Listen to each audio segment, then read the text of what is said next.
문 밖에서 들려온 구두굽 소리에 저는 반사적으로 방문을 닫아 걸었어요. 누군가가 제 삶을 평가하려고 들어오는 소리처럼 들렸거든요. 이상하죠? 예전에 저는 누가 뭐라 해도 끄덕없을 줄 알았어요. 그런데 어느 순간 거울 속에 제가 아이 셋 키우는 엄마가 되어 있고 손등엔 장갑 자국이 눌어붙어 있더라고요. 옷옷 주머니엔 빨랫집 영수증과 아이들 학원 쪽지가 뒤엉켜 있고요. 그날따라 거울을 한참 보다가 문득 이런 생각이 들었어요. 아, 나는 이제 누군가의 엄마이고 누군가의 아내이고 또 누군가의 며느리구나. 그리고 그 생각이 낯설지 않고 오히려 조용히 든든했죠. 남편을 처음 만난 건 소개였어요. 그땐 제가 회사 다니며 월급 모으고 주말마다 친구들이랑 늦게까지 수다 떨고 그런 평범한 29의 삶이었죠. 소개를 주선한 지인이 이렇게 말했어요. 직업만 보면 좀 망설일 수 있는데 사람은 진짜 괜찮아. 남편은 도시가스 안전점검 기사였어요. 누구 집 초인종을 누르고 보일러 밑을 기어 들어가야 하는 그 일? 솔직히 말해 처음엔 주저했죠. 그런데 만난 첫날 남편의 눈빛이 제 마음을 눌러앉혔어요. 말수 적고 조용했는데 말들 사이에 빈틈이 없더라고요. 질문을 던지면 성급하게 답하지 않고 잠깐 숨 고르듯 생각한 뒤 단단한 말로 돌아왔고요. 그 순간 알았어요. 이 사람은 서두르지 않고 도망치지 않겠구나. 남편이 그렇게 달라지게 된 데는 이유가 있었대요. 20살 무렵 남편과 같은 반에서 늘 붙어 다니던 친구가 있었는데 공사 현장에서 안전줄이 끊어지는 사고로 세상을 떠났대요. 그 친구는 사고 전날 술 취한 남편 어깨를 두드리며 그랬다죠. 한 번만 더 내일로 미루면 내일이 없어질 수도 있어. 그 말이 남편을 붙잡아 세웠대요. 그날 이후 남편은 약속을 반드시 지키고 안전을 목숨처럼 챙기고 가족에게는 무심한 듯 살갑게 굴었어요. 저희 엄마가 운영하던 수선집에도 자주 들렀죠. 점심시간에 고등어 구이를 싸 들고 와서 엄마와 마주 앉아 밥을 비웠고 겨울이면 수선집 난로에 고구마를 얹어 구워 먹자고 조르던 사람이에요. 엄마는 그를 말수 적은 효자라고 불렀고요. 저는 그런 남편과 결혼했어요. 그 이후 제 삶은 말하자면 조용하지만 확실히 빛나는 쪽으로 기울었죠. 시댁은 바닷바람이 센 작은 항구 마을에 있어요. 명절이면 남편은 장화 신고 방파제 끝까지 나가서 전복망을 확인하는 아버지를 도왔고 저는 어머니와 주방에서 파래전을 부쳤어요. 먼지처럼 작은 미역가루가 손등에 붙어도 거기엔 야단이 없고 웃음이 있었어요. 그 평온 속에서 유일하게 파문을 일으킨 존재가 있었죠. 남편의 누이 그러니까 제겐 시누이인 연하예요. 연하는 도시에서 광고 일을 했고 외모나 말투 하나까지 도시의 긴장감으로 뻣뻣했어요. 저는 그런 결이 나쁘다고 생각하지 않아요. 다만 연하가 결혼을 하고부터 우리 집에 커다란 금이 가기 시작했죠. 연하의 남편 그러니까 제겐 동서인 민호는 건설사 재무 쪽 일을 했어요. 집안 형편도 좋고 말도 고왔죠. 처음엔 정말 반듯한 사람이구나 싶었어요. 그런데 결혼하고 몇 달 지나지 않아 민호가 우리 집에 와서 이런 말을 툭 던졌어요. 어머니 아버지, 다음에는 꼭 서울로 올라오시죠. 여기 냄새가 좀 바닷내가 너무 강해서요. 어머니는 웃으며 넘기셨고 저는 그때까지만 해도 민호가 서툰 농담을 하는 줄 알았어요. 하지만 그런 말이 한두 번이 아니었죠. 형님, 아이들 옷은 이번엔 브랜드 걸로 사세요. 사진 찍어도 좀 나아 보이게요. 형부 직업은 위험하잖아요. 좀 더 깔끔한 일로 옮기면 어때요? 말끝마다 깔끔히 따라붙었어요. 저는 그 단어가 그렇게도 사람을 베는 칼일 줄 몰랐죠.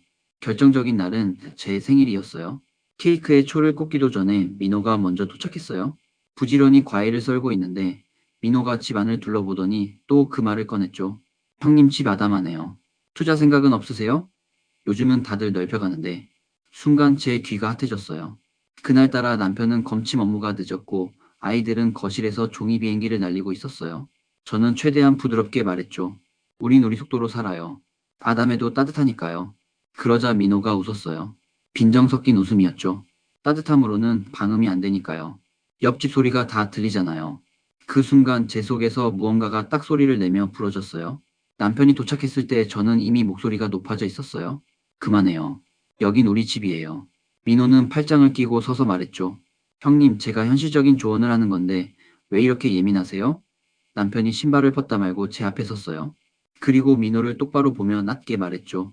말에는 온도가 있어. 우리 집까지 와서 추운 말 하지 마. 그 순간 거실 공기가 무겁게 내려앉았어요. 아이들 종이 비행기가 바닥에 미끄러지듯 떨어졌고 초는 불도 붙이기 전에 꺼져버렸죠. 민호는 어깨를 으쓱하며 그날 그냥 돌아갔고 그 뒤로 작은 사건들이 이어졌어요. 시골 내려가면 비료 냄새 타박 어머니 앞에서 요즘 누가 명절 음식집에서 다 하냐 투정. 그리고 저에겐 형님이야말로 시대에 뒤처졌다는 직설. 그게 끝이었다면 저는 민호를 말버릇 안 좋은 사람 정도로 남겨뒀을 거예요. 하지만 어느 날 선을 완전히 넘는 일이 벌어졌죠. 연아와 민호가 우리 집에 들렀을 때 남편은 야근, 저는 아이들 저녁 챙기고 연아는 주방에서 접시를 닦고 있었어요. 민호가 제게 다가와서 속삭이듯 말했죠.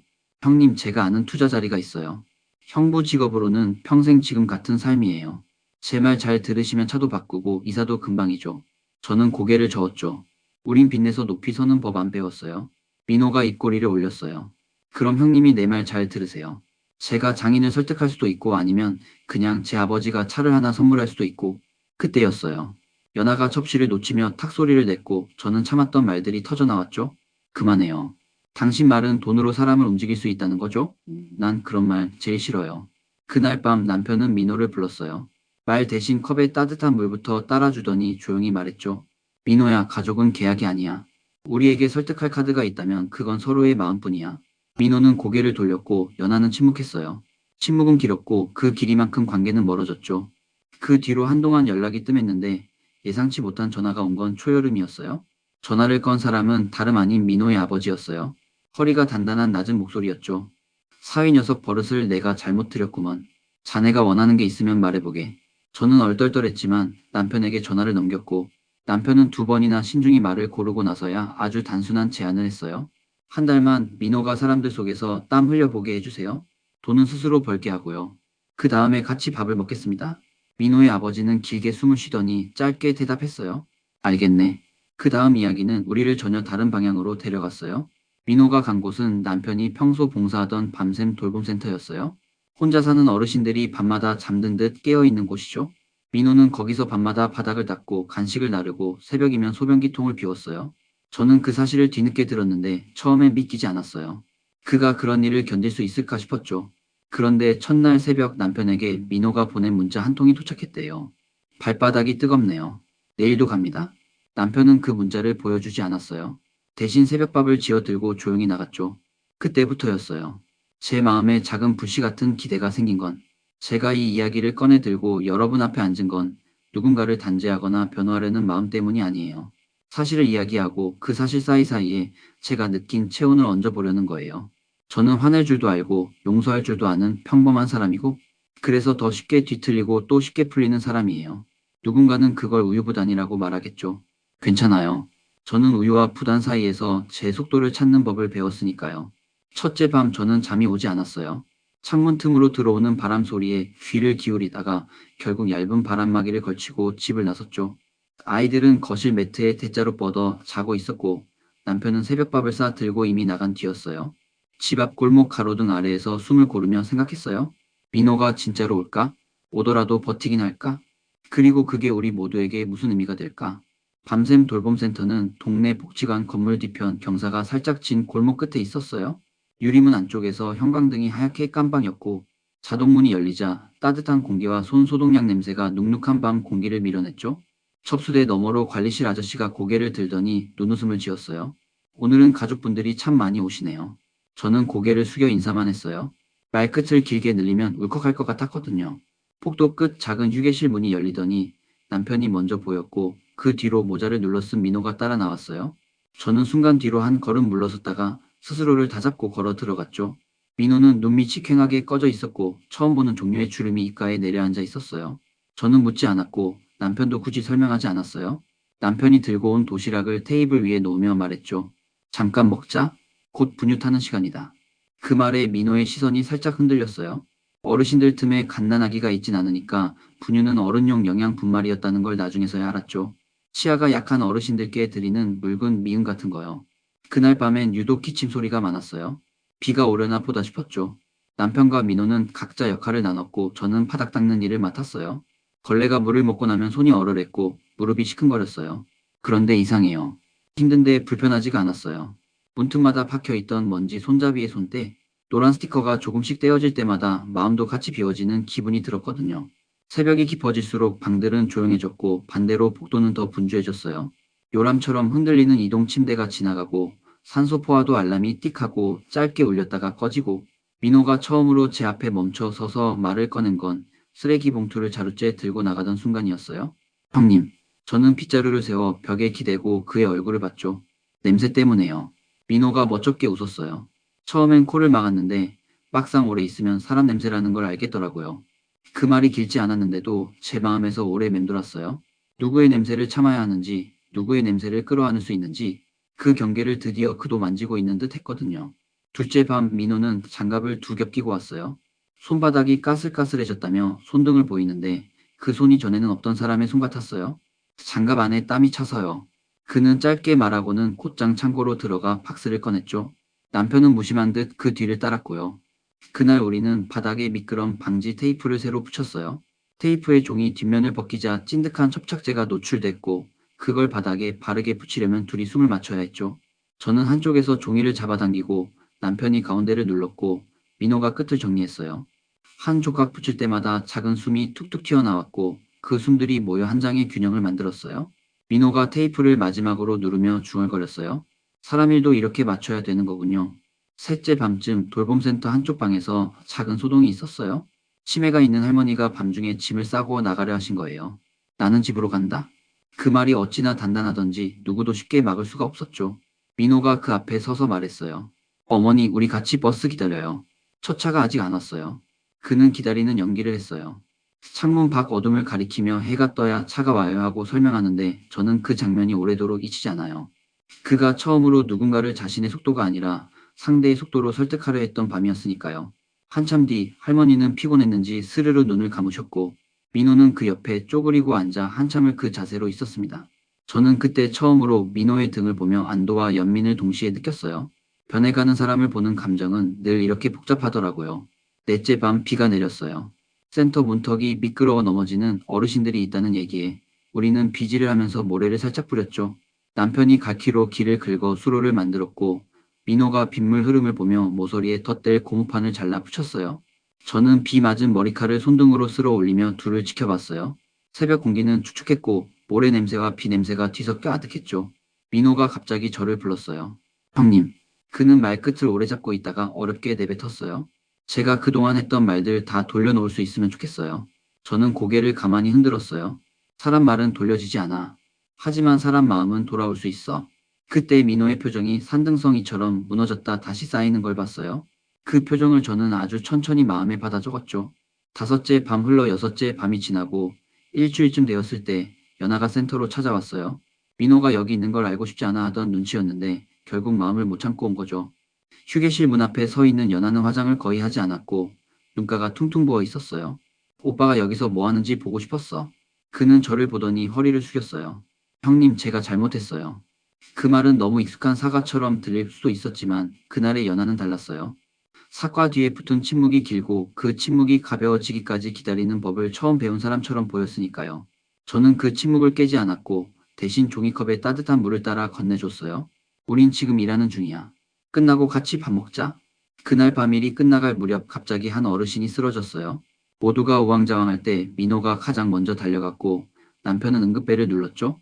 저는 담요를 가져와 어르신 다리에 덮었고 연아는 폭도 끝에서 관계자들을 불러 모았어요. 그 몇 분이 길게 느껴졌어요. 시간이 끊어질 듯 늘어났다 다시부터 이어지는 느낌. 다행히 어르신은 금세 의식을 회복했고 우리는 서로의 얼굴을 확인하며 깊게 숨을 내쉬었어요. 그때 민호가 어르신 손을 꼭 잡고 말했죠. 괜찮습니다. 밤은 길지만 함께 있으면 덜 깁니다. 어르신이 가만히 웃었어요. 그 웃음이 작게 떨리더니 어느새 우리 모두의 어깨에서 힘이 빠져나갔죠. 열흘이 지나자 민호의 걸음걸이가 달라졌어요. 발뒤꿈치를 먼저 찍던 사람이 발바닥 전체를 고르게 디디기 시작했거든요. 청소 도구 보관대를 스스로 정리하고 사용법을 모르는 자원봉사자에게 웃으며 알려주고 쉬는 시간엔 창틀에 기대어 밖을 한참 바라보곤 했어요. 저는 그가 무엇을 보는지 몰랐지만 아마도 자기 삶과 이곳의 밤을 자로 제 뜻 맞춰보고 있었겠죠. 삶은 숫자가 아니라 온도라는 걸 늦게 알아가는 중이었을 거예요. 그즈음 민호의 아버지가 전화를 걸어왔어요. 한 달이 채 안 지났는데 얼굴이 달라졌구먼. 전화를 스피커로 틀어놓고 우리는 함께 들었죠. 민호는 조용히 대답했어요. 아버지, 제가 많이 잘못했습니다. 집에서 배운 게 다는 아니었네요. 밖에서 배울 게 더 많았어요. 수화기 너머의 숨소리가 오래 들리더니 낮고 거친 웃음이 이어졌어요. 늦게 배운 게 오래 간다. 잘하고 있어. 그 말에 저는 뜻밖의 눈물이 고였어요. 부모의 인정은 때로 가장 늦게 오는 봄처럼 가슴을 적시거든요. 2주쯤 되는 날 남편이 제가 모르게 작은 선물을 준비했어요.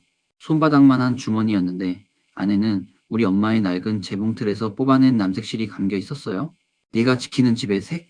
그는 그렇게 말했어요. 저는 그 실을 보며 오래전 엄마 수선집의 겨울 냄새를 떠올렸죠. 그리고 동시에 내 집을 더 견고하게 지키고 싶다는 마음이 올라왔어요. 누구의 말에도 흔들리지 않고 그렇다고 벽을 잔뜩 올리지도 않는 집. 안에서는 따뜻하고 밖에서는 바람을 잘 흘려보내는 집. 그게 내가 꾸려야 할 삶이라는 생각이 뚜렷해졌어요. 셋째 주에 접어들었을 때 민호가 먼저 우리 집으로 와도 되겠냐고 물었어요. 말로만 사과하면 공허해서요. 제가 같이 저녁 준비도 하고 아이들 숙제도 봐주고 싶어요. 저는 잠깐 망설였지만 허락했어요. 그날 민호는 시장에서 제철 배추를 통으로 사와 김치를 담갔어요. 절이는 법은 유튜브로 배웠다며 쑥스레 웃었는데 양념을 바를 때 손길이 생각보다 섬세했어요. 아이들이 옆에서 고춧가루를 보며 채채기를 하자 민호가 놀라서 물컵을 잔뜩 가져다 놓았고요. 저녁상에 김치 한 첩시가 올랐을 때 남편이 젓가락으로 조심스레 집어 먹더니 고개를 끄덕였어요. 너무 맵지 않다. 잘했네. 민호가 그제야 안도의 한숨을 길게 내쉬었어요. 어색함은 여전했지만 그 어색함이 서로를 밀어내지 않고 자꾸만 자리를 마련해주는 느낌이었어요. 넷째 주 마지막 밤 돌봄센터에서는 작은 축하가 있었어요. 올해 입원하신 어르신 한 분이 퇴원하는 날이었거든요. 우리는 종이꽃을 접어 문틀에 붙이고 귤을 까서 첩시에 담아 놓았죠. 어르신은 양갈래로 머리를 딴 손녀의 손을 잡고 나가다가 민호를 보자 발을 멈췄어요. 밤마다 내 이불을 펴주던 총각이구먼. 민호는 허리를 깊게 숙였어요. 따뜻하게 주무셔서 제가 더 편했습니다. 어르신이 웃으며 그의 손을 꼭 잡았어요. 사람은 말이야, 불편한 사람 옆에 오래 못 앉아 있어. 자네는 불편하지 않은 사람이더군. 그 말이 민호의 어깨를 한 번 더 내려앉히고 다시 세웠어요. 저는 그 장면을 마음속으로 몇 번이나 다시 재생했어요. 사람을 바꾸는 말은 길지 않다는 사실을 다시 확인했거든요. 한 달이 다 되어가던 어느 저녁 연아가 저를 따로 불렀어요. 동네 공원 벤치에 나란히 앉았죠. 바람이 세차지 않아 다행이었어요. 연아는 손가락을 꼬면서 말을 꺼냈어요. 형님, 제가 제일 싫었던 건요 가난이 아니라 가난해 보일까 봐였어요. 저는 조용히 그의 말을 기다렸어요. 그게 다 무서워서 돈을 방패처럼 들고 다닌 것 같아요. 근데 방패로 사랑을 가릴 순 없더라고요. 저는 그의 손등에 손을 올렸어요. 우린 다 무서워. 나도 그래. 나도 아이들 울음이 두려워서 목청을 높인 적이 있고 남편이 늦는 게 무서워서 전화를 5번 넘게 한 적도 있어. 중요한 건 그 무서움을 어떻게 통과하느냐야. 연아가 작은 숨을 들이켰어요. 저도 통과해 볼게요. 느리더라도. 저는 고개를 끄덕였고 벤치 위에 짧은 침묵이 내려앉았어요. 그 침묵이 따뜻했어요. 민호의 한 달은 그렇게 끝났어요. 누가 시계를 보고 종을 친 것도 아닌데 모두가 알았어요. 이제 다시 각자의 자리로 돌아갈 때라는 걸요. 마지막 밤 우리는 휴게실에서 따뜻한 차를 마셨어요. 남편이 말했죠. 사람은 변하지 않는다고 말하는 사람도 있지만 나는 변하는 걸 봤다. 민호가 고개를 숙였어요. 저는 돌아왔고 돌아가고 또 돌아오겠습니다. 그 사이에 넘어지면 다시 와서 손 잡아주세요. 남편이 웃으며 답했어요. 잡을 손이 여기 있다는 걸 잊지 마. 그리고 집으로 돌아온 그 새벽 저는 거실 불을 켜지 않고 한참을 서 있었어요. 아이들의 귓바퀴가 달빛에 비치고 소파 위 담요가 들썩였어요. 부엌에 가서 컵에 물을 따르는 동안 저는 오늘 들은 말들, 봤던 표정들, 손에 남은 세제 냄새를 하나하나 떠올렸어요. 그러다 생각했어요. 나도 변하는 중이구나. 나도 누군가에게 불편하지 않은 사람이 되고 싶구나. 그래서 내일은 아이들 도시락 반찬에 계란말이를 투툼하게 말아 넣어야지. 남편에겐 엄마 재봉틀에 남색실로 작은 손수건을 만들어야지. 민호에게는 장갑 한 켤레를 더 사서 건네야지. 말 대신 그렇게 내 온도를 보태야지. 다음날 아침 저는 습관처럼 아이들 도시락을 싸고 있었어요. 김을 구워 올리는데 부엌 창문으로 햇살이 길게 들어왔죠. 그때 전화벨이 울렸어요. 화면엔 민호 이름이 떴어요. 순간 가슴이 두근거렸어요. 한 달이 지나고 드디어 그가 어떤 결정을 내렸을까 궁금했거든요. 형님, 오늘 저녁 시간 괜찮으세요? 마지막 인사드리고 싶습니다. 목소리가 조심스러웠어요. 그래요, 오세요. 같이 밥 먹어요. 전화를 끊자마자 저는 부엌 의자에 앉아 한참 동안 멍하니 앉아 있었어요. 사람의 변화를 직접 목격한다는 건 생각보다 벅찬 일이더라고요. 저녁 무렵 남편과 민호 그리고 연아가 함께 왔어요. 손에는 조그만 케이크 상자와 꽃 한 다발이 들려 있었죠. 케이크 위에는 고마웠습니다라는 짧은 문장이 초콜릿으로 새겨져 있었어요. 그 글자 하나하나가 지난 한 달의 무게를 다 품고 있는 것 같았어요. 민호는 제게 조용히 봉투를 내밀었어요. 형님, 이건 제 첫 월급이에요. 진짜 땀으로 번 돈이에요. 꼭 받아주세요. 저는 고개를 저었어요. 그건 내가 시작한 삶의 증거야. 그 증거를 남에게 주면 안 돼. 민호가 잠시 멈칫하더니 미소를 지었어요. 그럼 이건 빵 사 먹을 돈으로 쓸게요. 모두 웃었어요. 웃음소리가 길게 번졌고 그 소리 속에서 어색함이 서서히 녹아내렸어요. 팝상 위에는 김치찌개와 달걀말이, 잡채가 올려졌어요. 연아가 직접 만든 음식이었죠. 그녀는 수줍게 말했어요. 아직 간이 좀 서툴러요. 그래도 정성은 담았어요. 남편이 한 숟갈 떠먹고 고개를 끄덕였어요. 정성은 간보다 강하지. 그 한마디에 연아의 눈가가 젖었어요. 사람의 말이 이렇게 따뜻할 수도 있다는 걸 그들도 이제야 배우고 있었던 거죠. 식사가 끝나갈 무렵 민호가 저를 바라보며 말했어요. 형님, 저한테는 돌봄센터에서의 한 달이 제 인생의 겨울 같았어요. 춥고 힘들었지만 그 겨울이 지나니까 이제야 봄이 보이더라고요. 저는 고개를 끄덕였어요. 봄은 기다리는 사람이 아니라 버티는 사람에게 오는 거야. 그 말에 민호는 잠시 눈을 감았어요. 그제야 정말 끝났구나 싶었어요. 그날 밤 모두가 돌아간 뒤 저는 창문을 열고 바람을 맞았어요. 바람 냄새가 달라져 있었어요. 짠내 대신 달큰한 흙냄새가 섞여 있었죠. 사람의 마음도 계절처럼 바뀌는 거겠죠. 한때는 차갑고 메마르던 마음이 이제는 조금씩 따뜻한 방향으로 흐르고 있었어요. 며칠 뒤 연아에게서 메시지가 왔어요. 형님, 저 오늘 어머니 도와서 김장했어요. 손이 얼었지만 마음은 따뜻해요. 그 짧은 문장을 읽는데 눈물이 나왔어요. 어쩌면 그게 진짜 성장의 신호였을지도 몰라요. 누군가를 이해하고 미워했던 사람을 품을 수 있는 마음. 이제 저는 매일 아침 수선집 문을 열 때마다 다짐해요. 오늘은 누군가의 삶을 조금 덜 비판하고 조금 더 이해하자고요. 바느질을 하며 뜯긴 옷자락을 꿰매듯 사람의 관계도 그렇게 천천히 꾸준히 꿰매어야 한다는 걸 배웠으니까요. 그리고 저는 이 이야기를 통해 다시 한번 느꼈어요. 사람은 완벽해서 사랑받는 게 아니라 불완전하기 때문에 서로를 필요로 한다는 걸요. 민호도 연아도 그리고 저 역시. 지금 이 순간에도 어딘가에서 누군가는 여전히 배우고 있겠죠. 사과하는 법, 기다리는 법, 그리고 용서하는 법을요.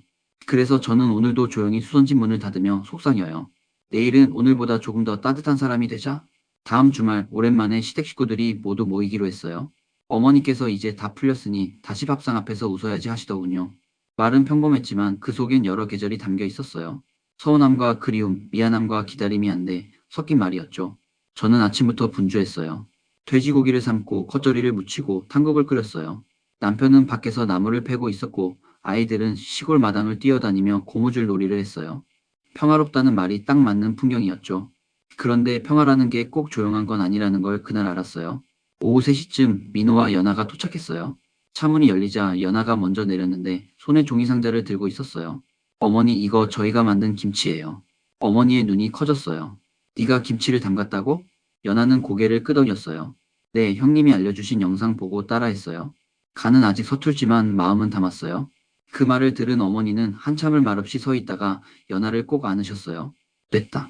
간은 나중에 배우면 돼. 마음부터 익힌 게 제일이지. 그날 밥상에는 정말 오랜만에 웃음이 돌았어요. 민호는 숟가락을 들고 어머니께 말을 걸었죠. 어머니, 저 이제야 효도란 게 뭔지 조금 알 것 같아요. 그냥 돈 보내는 게 효도가 아니고 어머니가 웃는 걸 보는 게 진짜 효도네요. 어머니는 눈시울이 빨개지며 말씀하셨어요. 그래, 그래야 효자지. 늦게 배워도 괜찮다. 그게 오래가. 식사 도중 민호가 제게 고개를 돌렸어요. 형님, 제가 센터에서 일하던 마지막 날 한 어르신이 그러셨어요. 사람은 잘못된 길을 돌아올 때 가장 좋은 사람을 만난다고요. 전 형님이 그 길 위에 있었던 것 같아요. 저는 잠시 말을 잃었어요. 그런 말을 들을 자격이 있을까 싶었거든요. 민호야, 나는 그냥 네가 무너지지 않길 바랐던 것뿐이야. 그래서요. 그게 저를 일으켰어요. 그 순간 오랜 시간 쌓였던 응어리가 녹는 것 같았어요. 팝상이 끝나고 마당으로 나가자 해가 기울고 있었어요. 아이들이 그늘 아래에서 뛰어놀고 어머니는 담벼락에 기대어 그 모습을 보고 계셨죠. 민호가 천천히 다가가 어머니 옆에 섰어요. 어머니, 저도 언젠가 이런 집을 꾸릴 수 있을까요? 그럼. 사람은 다 두 번째 봄을 맞이한다. 첫 번째 봄엔 철없이 피고 두 번째 봄엔 배워서 핀다. 그 말을 들은 민호가 고개를 깊게 숙였어요. 저도 두 번째 봄을 잘 피워볼게요. 밤이 되자 모두 거실에 모였어요. 텔레비전은 꺼져 있었고 대신 나무 장작이 타는 소리가 방을 채웠죠. 어머니가 불빛에 손을 쬐며 말씀하셨어요. 이 집이 한때는 조용해서 외로웠는데 오늘은 사람 사는 냄새가 난다. 저는 웃었어요. 그게 가족이잖아요. 각자 흩어졌다가도 결국 다시 돌아오니까요. 민호가 자리에서 일어나 큰 절을 올렸어요. 어머니, 아버지, 그리고 형님, 형수님. 그동안 제가 너무 어리석었습니다. 다시는 제 말로 누군가 상처받는 일 없게 하겠습니다. 남편이 민호의 어깨를 두드리며 말했어요. 괜찮다. 중요한 건 돌아온 거다.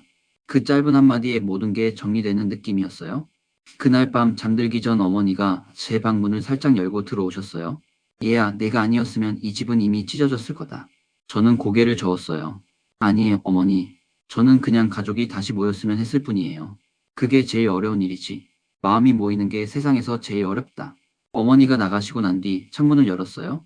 멀리 개 짖는 소리, 풀벌레 소리가 들렸어요. 달빛이 마당을 덮고 있었고 아이들 자는 숨소리가 귓가에 닿았어요. 그 소리 사이로 살아있다는 건 참 따뜻한 일이다라는 생각이 스며들었어요.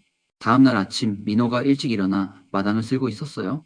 빗자루질이 서툴었지만 진심이 느껴졌어요. 민호야, 이제 뭐 할 생각이야? 그가 제게 웃으며 대답했어요. 센터에서 배운 게 많아요. 그 일을 계속해볼까 해요. 사람을 돌보는 게 저한테 꼭 맞는 것 같아요. 저는 고개를 끄덕였어요. 좋다? 돈보다 마음이 먼저면 길은 언젠가 따라오더라. 그날 시댁마당에는 온종일 따뜻한 냄새가 가득했어요. 된장국, 햇김치 장작 타는 냄새, 그리고 화해의 냄새. 민호는 그날 저녁 떠나기 전 우리에게 말했어요. 이제 저도 누군가에게 따뜻한 사람이 되고 싶어요. 그 말을 들으며 저는 속으로 중얼거렸어요. 그래, 결국 사람은 따뜻해지기 위해 태어난 존재야. 그날 밤 별이 유난히 많았어요. 어머니는 별을 보며 말씀하셨죠. 저기 반짝이는 별 하나가 새로 생겼네. 오늘 우리 가족이 하나 더 밝아진 거다. 저는 그 말을 가슴에 담았어요. 그날 이후 제 인생의 별자리에는 민호의 별이 생겼어요. 그건 화려하진 않지만 늘 한 곳에서 조용히 빛나는 별이에요. 그리고 저는 그 빛을 볼 때마다 다짐하죠. 오늘도 누군가에게 따뜻한 사람이 되자. 며칠 뒤 다시 도시로 돌아왔어요. 시골의 공기 대신 자동차 소음이 들려오고 바다 냄새 대신 세제와 먼지 냄새가 코끝을 스쳤어요. 그런데 이상했어요. 예전 같으면 그 소음이 답답하고 버거웠을 텐데 이제는 그 모든 소리가 살아있다는 증거처럼 느껴졌어요. 수선집 문을 열자 오래된 바늘 냄새와 천먼지가 한꺼번에 밀려왔어요. 엄마가 쓰시던 낡은 의자, 바느질 틀, 그리고 서랍 속에 반쯤 감겨있던 흰 신문지? 그 모든 게 제게 말을 걸고 있었어요. 자, 다시 시작하자. 바느질대 위에 앉아 첫 손님을 기다리는데 문이 열렸어요. 낡은 재킷을 든 중년 남성이 들어왔죠. 이거 좀 수선할 수 있을까요? 아내가 입던 건데 손에 익어서 버리질 못하겠네요. 그는 옷을 내밀며 멋쩍게 웃었어요. 저는 고개를 끄덕이며 천을 손끝으로 만졌어요. 곳곳이 헤어져 있었지만 손끝에 남은 온기가 아직 있었어요. 이건 시간이 좀 걸릴 거예요. 대신 튼튼하게 해드릴게요. 그 말에 그 남자가 살짝 고개를 숙였어요. 그럼 기다리겠습니다. 아내가 그 말 참 좋아했거든요. 시간이 걸려도 튼튼하게.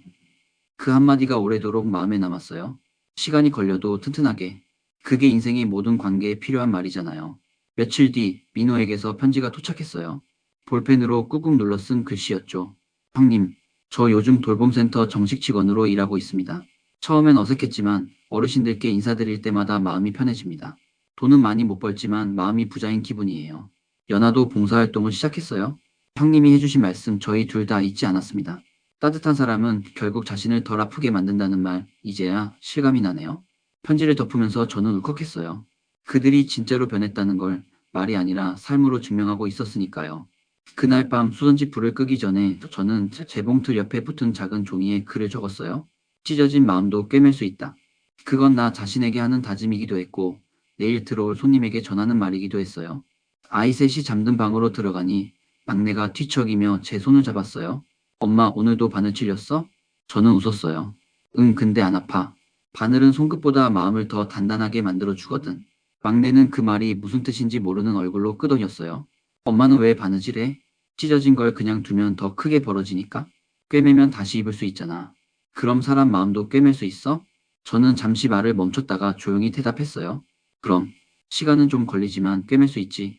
그날 밤 아이들이 잠든 뒤 거울 앞에 앉아 제 얼굴을 봤어요.